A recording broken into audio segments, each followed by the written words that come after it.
Business has picked up on the path to the 2024 NFL season with OTAs open this week. We have plenty of headlines to dive into for the Miami Dolphins.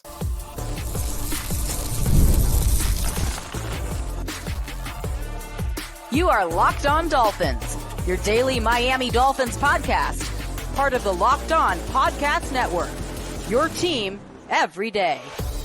All right, Miami, welcome to another episode of Locked On Dolphins. It is your team every day here on the Locked On Network.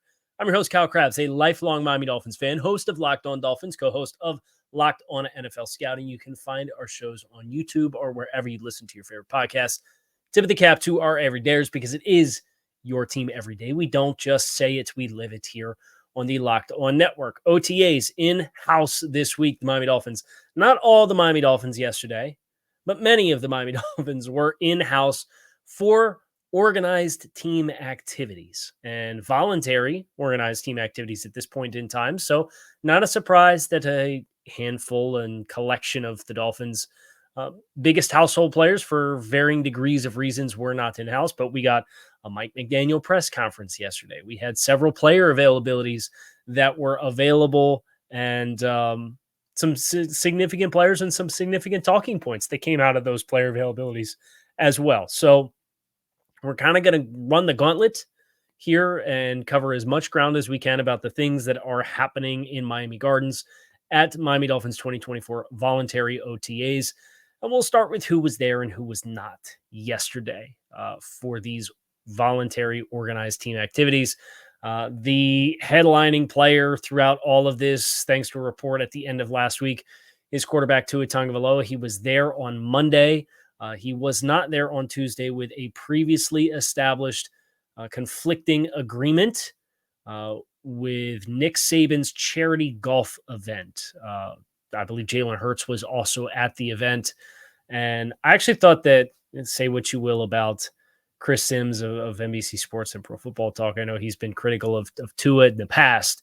But I was listening to some Pro Football Talk in the car this morning on Wednesday, and he did make the point to say, sometimes these player commitments, they're made several months out in advance and before you know what the OTA calendar is. So for the voluntary workouts, you often see some of these conflicts that happen. And whether that's exactly what happened with Tua or not, who knows? But we know he was in on Monday. Cameron Wolfe of NFL Network reported that he's expected to be back for the next salvo of organized team activities and back in-house after the CBS report at the end of last week that he had missed a lot of the voluntary workouts in relation to his ongoing contract negotiations.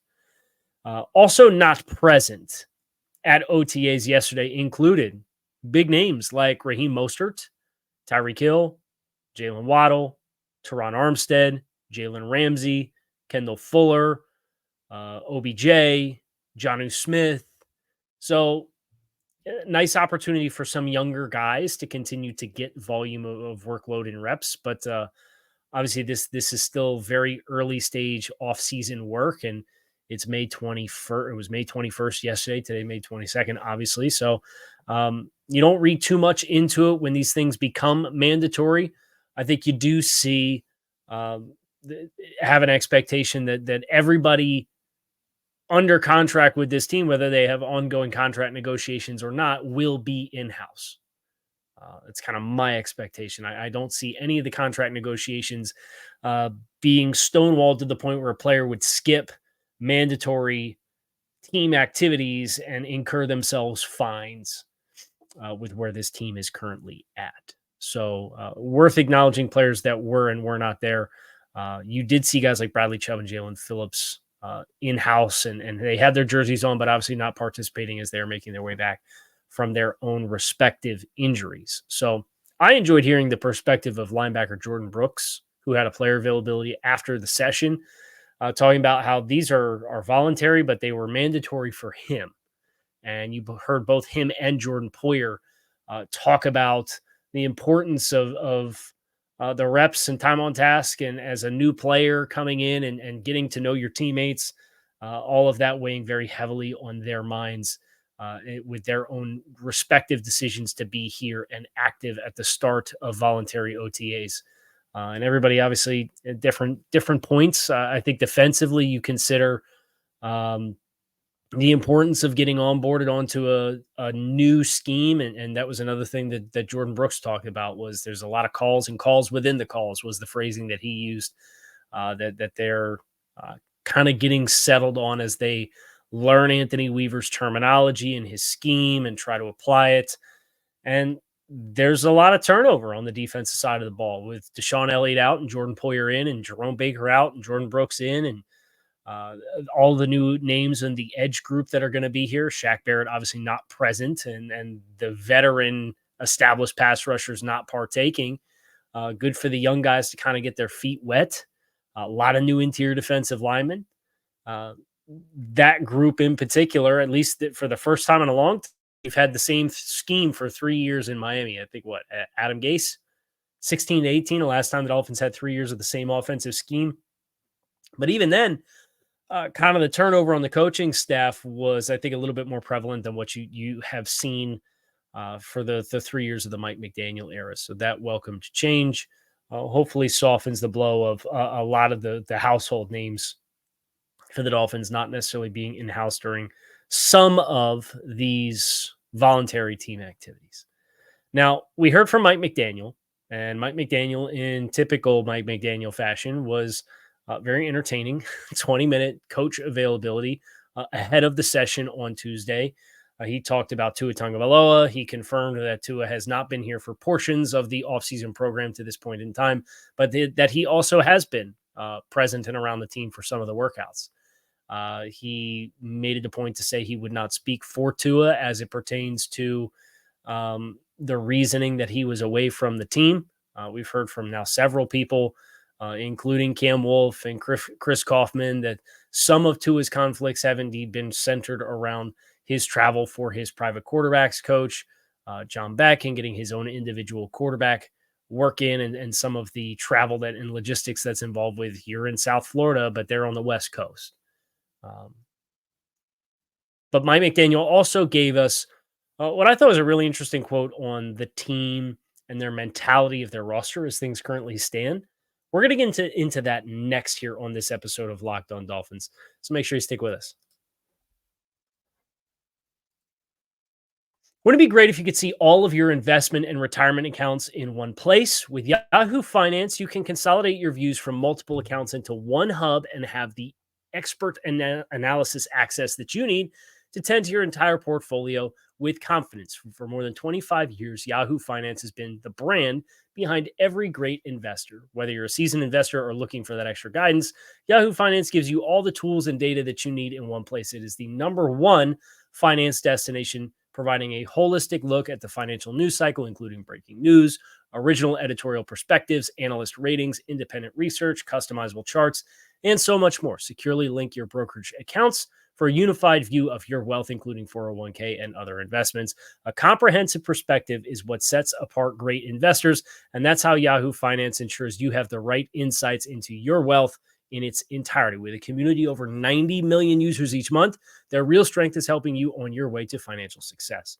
For comprehensive financial news and analysis, visit the brand behind every great investor, yahoofinance.com. The number one financial destination, yahoofinance.com. That is yahoofinance.com.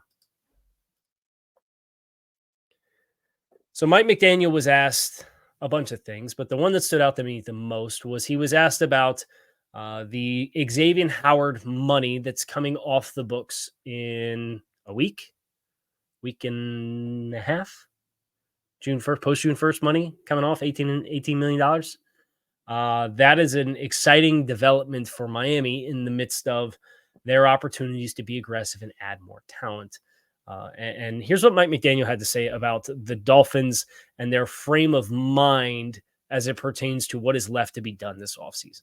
No, I think part of our job as a high functioning NFL franchise is you're always looking for ways to get better. And I know that's something that if Chris Grier has a tattoo on his body, it's probably of that, always getting better with roster. So we're always looking, but I wouldn't necessarily look for or it's not through the lens of what are we without. We have a pretty deep team that's high in competition.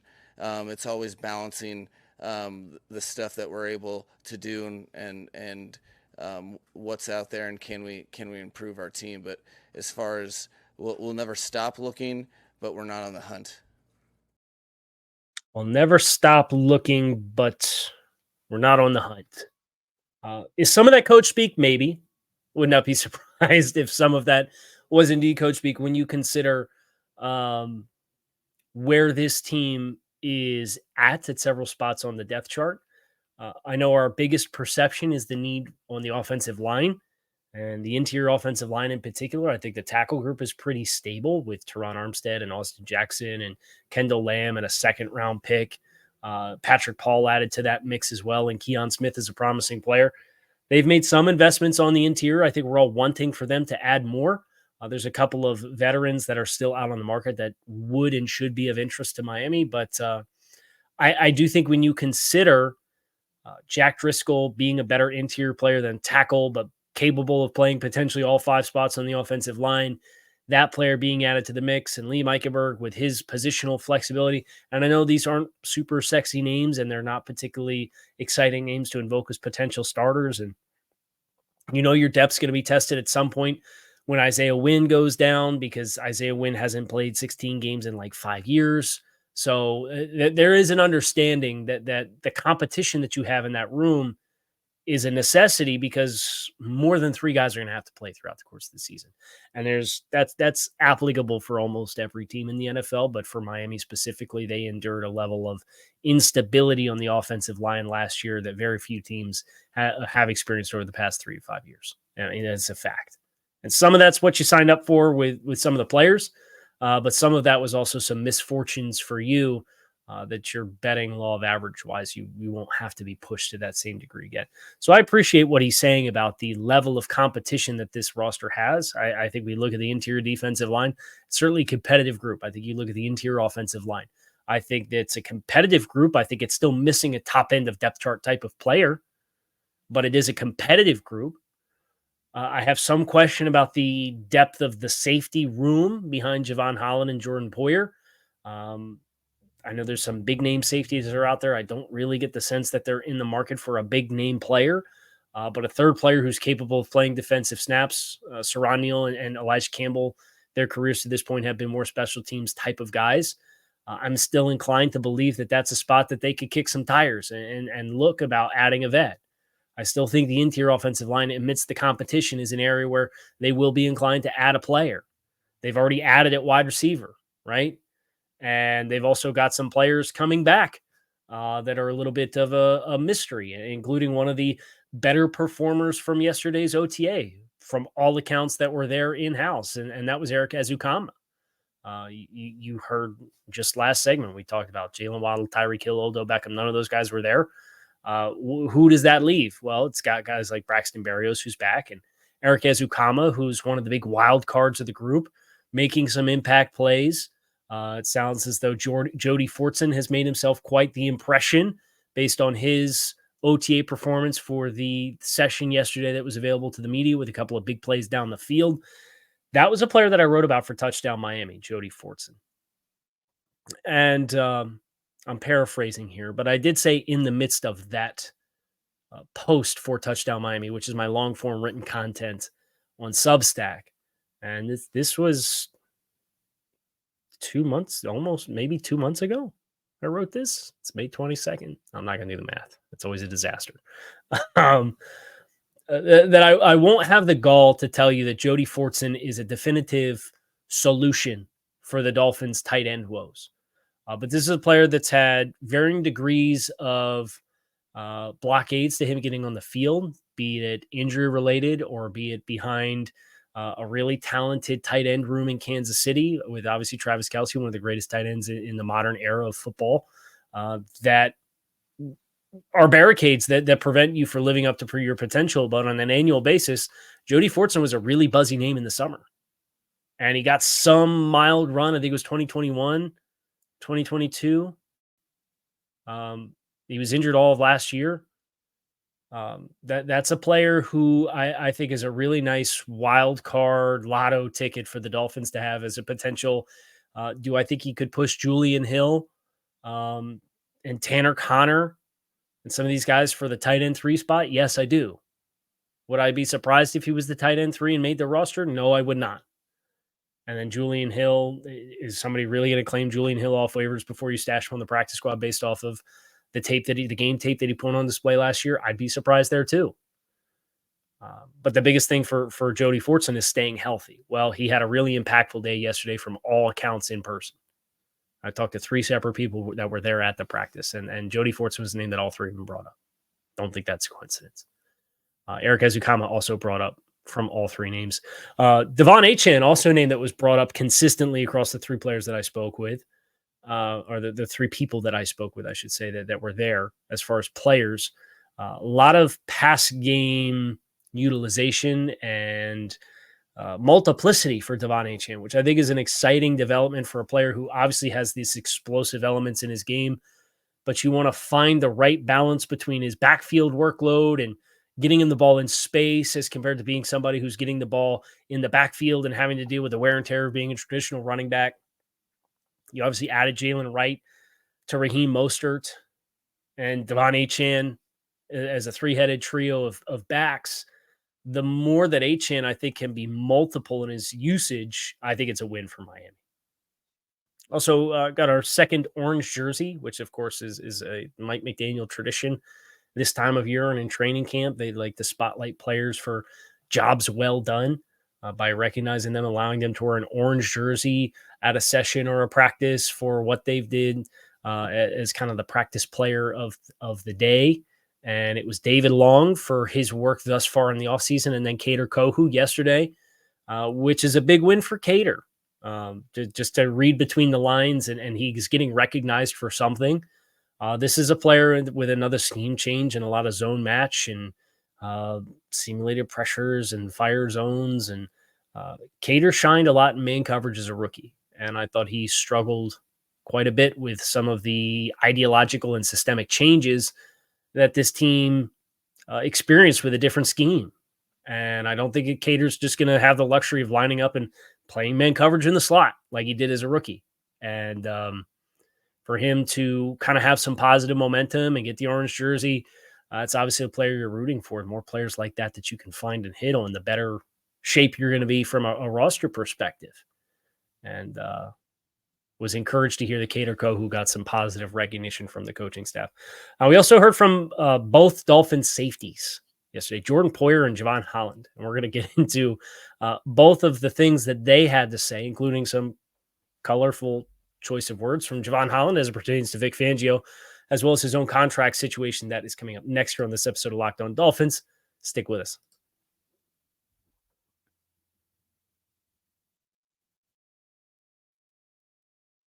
Would like to start with Jordan Poyer. Obviously a new addition, longtime Buffalo Bill, big-time rival of Miami.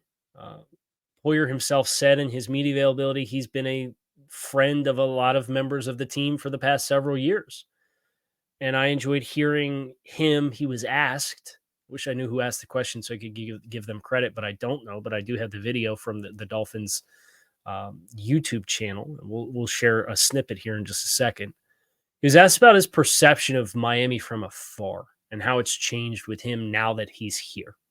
And I thought that was a great question. And for Jordan Poyer, a really insightful answer as far as what the central theme of what his response was. What was your view of the Dolphins from afar, and is it different than what you've experienced so far? That's an interesting question. Obviously being on the other side for 7 years, I've seen them grow, from, when Tannehill was here, all the way up until now when they have as explosive offense as they've had, and, some obviously a new kind of scheme on defense, but just the growth that they've been able to have, just seeing that from the other side. A lot of respect for obviously Mike McDaniel and what he's been able to do here, and then just the players here that they have here. I've been friends with a lot of them for the past couple of years, and then so really coming here was pretty easy, and they've all welcomed me in with open arms. So it's been a really cool transition, and I really enjoy being here.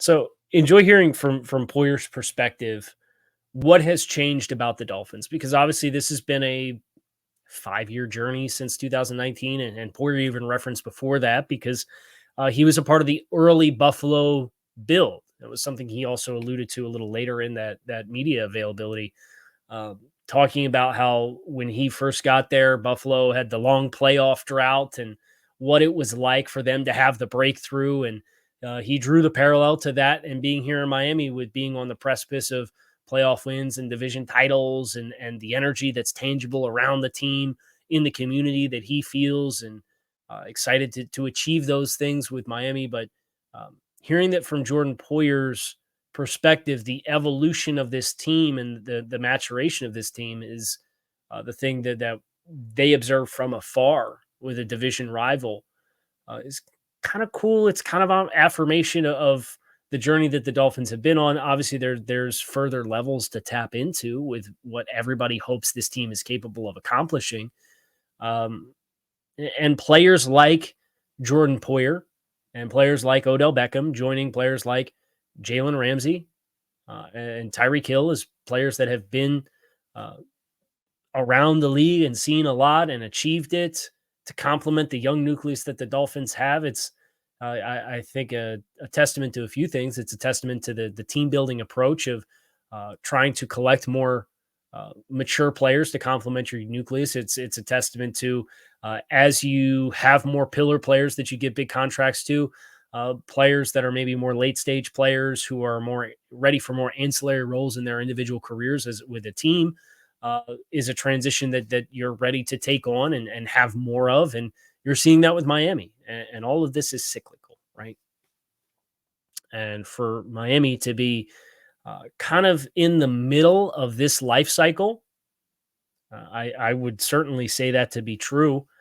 There was many reports of the demise of this window for the Dolphins, and when Christian Wilkins and Robert Hunt walked, and reset year and all that stuff. Now, realistically, I think you got probably another 3 seasons before you really have a difficult transition, unless you try to carry one cycle through to the next. And teams like Baltimore and Buffalo are in the midst of those kinds of things now, where they had an exodus of talent. Now they're going to try and bridge the gap and stay competitive through it. And to a lesser degree, the Dolphins are kind of doing that now, but that's, in my mind, a little bit more softening what the transition window looks like and trying to be proactive and get their next winning window of maximizing talent, which is probably 2 years from now, as you kind of reset and old big contracts go out and you get new big contracts for the players in house, and more on one of those potential contract extensions here in just a second, in line with Buffalo, because I think that is one of the storylines of the AFC East post Tom Brady, is the team that started their build first was the Bills. And I don't think it's a coincidence that they've kind of been ahead of Miami. And now Miami, they have a choice of, we can either go all in now as Buffalo has a transition and try to take advantage of that vacancy, or we can kind of soft transition and compete through a transition and try to have several years of being aligned against Buffalo, with us being kind of parallel with one another as far as what our maximized competitive windows look like. And it feels like that's what Miami's doing. They didn't say, well, we're going to bring it back with Wilkins, and we're going to bring it back with Hunt, and we're going to put all our chips in, and we're going to have a bunch of void years and dead money. Now, they've done some of that, but they've done it responsibly, where the bottom's going to drop out 2 years from now. And we're going to do this year, next year, and then that's it. And then we're going to have to flush everything out the way the Rams did. They chose not to do that.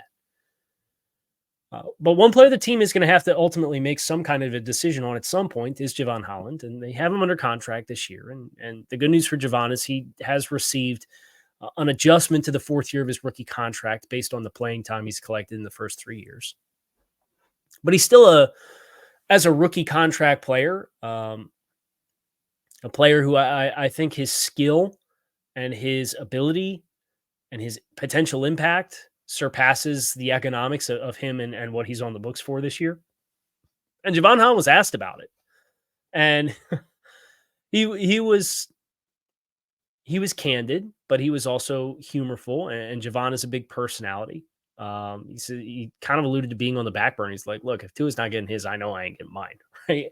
And on one hand, it's like you kind of let your agents handle all these negotiations. That's kind of been a consistent theme for everybody and all the contract discussions that have been asked. But it is on the other hand, I think true to some degree. I don't think the other dominoes are likely to fall until you firmly have the numbers of the Tagovailoa contract, and they're working on that. That's going to get done, right? I would say it's 95% likelihood that gets done before the start of the season.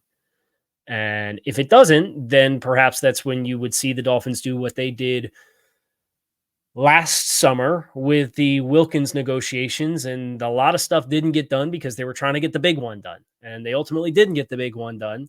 And then the Zach Sealer contract got done, and the Alec Ingle contract extension got done, and then in season the Austin Jackson contract got done. So like they became more proactive on stuff once they knew the big piece they were trying to budget around wasn't going to be done. And I think that's probably true for Jalen Waddle and Jevon Holland, and to a lesser degree Jalen Phillips. I think with Phillips coming off the Achilles, there's probably less urgency to get that one done, and he does, of course, have the 5th-year option next year, so they have a little bit more flexibility with that deal. But Jevon said it'd be great to get it done. It's on my mind. But I'm on payroll. I'm employed, so we're here. And he said, I'm gonna let my agent handle that, and we are gonna just focus on ball. Just trying to focus on ball. It's why I got agents so they can handle that. I'm not gonna go up there and negotiate. There's really no point to because nothing that I say is gonna end up getting them to pay me faster. I would hope they want to pay me as fast as possible. So you like hearing that Jevon Holland wants to be here. I certainly think he has a potential to be a long-term asset for this football team. He's made some big plays. The magnitude of the big plays and the volume of the big plays hasn't necessarily been aligned with the top of market guys like Antoine Winfield Jr., who I believe is also represented by David Mulligetta, who represents Jevon Holland. But knowing that Mulligetta is the rep here, it's not going to make the negotiations any easier because Mulligetta is a dog as it pertains to contract negotiations. Case in point, look at every contract that his clients are getting, and they're getting good deals. The other thing that Jevon had, and I won't spend too much time on this, he was asked about Anthony Weaver as the DC. And Jevon threw a jab out there. I'll be honest. He said it was a complete 180 versus last year. Weave is super dope, like as a person, as an ex-player, as a coach. You just feel he understands where we're coming from, wants to hear us and our input in the defense, and then is able to put that into how the defense is called. He's great, man. And it asked to follow up if Weaver being an ex-player makes a big difference. And he said, I just think it's the fact that he's a good person that makes a difference. So, yeah. So you read between the lines, there's a little bit of a shot at Fangio, and you've heard the feedback this offseason from the reports that the players kind of really took exception to. It was a very hard-lined approach with Fangio. I think it's apparent at this point Fangio really wasn't interested in being here. Once it became apparent that the Philadelphia job was open, it was very quick, like several hours only from going back to Philadelphia in the first place. So you can read between the lines, and not a good fit here in Miami, and it is what it is.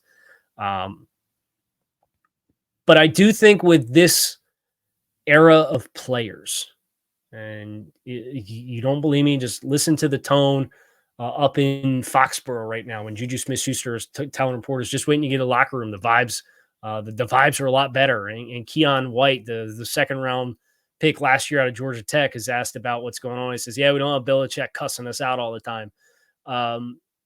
That old school approach, it can be healthy for players, but I do think this generation of players, them having a personal ownership in what they're doing, probably means a lot more than it used to. And them having an ownership in it is going to get the buy-in there that I think the Dolphins want. and that every team wants to be as competitive as possible and have as impactful of a unit as you possibly can.